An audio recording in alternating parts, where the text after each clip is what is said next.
Des hommes à la préhistoire qui étaient plus rapides que les autres, qui avaient des troubles de l'attention. Parler des troubles de l'attention autrement, c'est le parti pris de la famille Lejaune.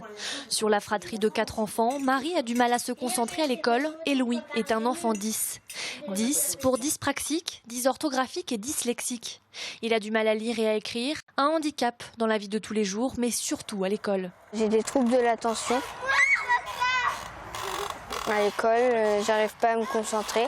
Déjà en maternelle, on disait il est paresseux, il était puni parce qu'il ne voulait pas faire son travail, etc. Fin de grande section, je me suis vraiment inquiétée parce que je voyais qu'il n'arrivait pas à écrire son prénom.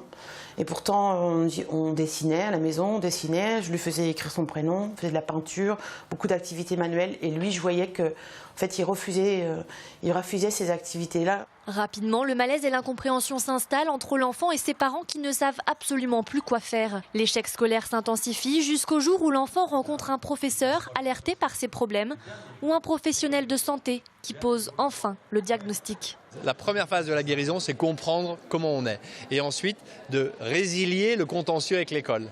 À partir du moment où il a des aménagements à l'école et puis pour les examens, pour le brevet, pour le bac, eh bien, il sait qu'on a compris qu'il était différent, qu'on a compris que ce n'était pas de sa faute, qu'on a compris que ce n'était pas de la fainéantise et ça le remotive.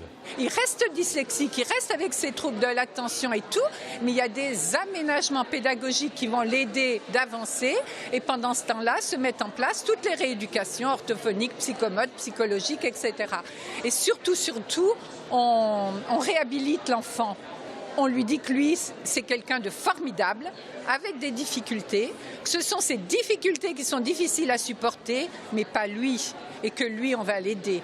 Et en effet, pour Louis, être diagnostiqué 10 a permis de le soulager et de le réconcilier avec l'école. Il est aujourd'hui scolarisé à l'école publique de Sainte-Gemme-la-Plaine, où l'équipe pédagogique adapte son apprentissage. Il est heureux d'avoir cette équipe qui gravite autour de lui. Il se sent rassuré et je pense que ça lui permet de vivre sa vie d'enfant sereinement. En France, entre 6 et 8% de la population souffrirait d'un trouble 10, soit près d'un enfant sur 10. Mais ce handicap n'est pas une fatalité puisque ces enfants développent grâce à ça de très grandes facultés de travail et s'investissent énormément à l'oral.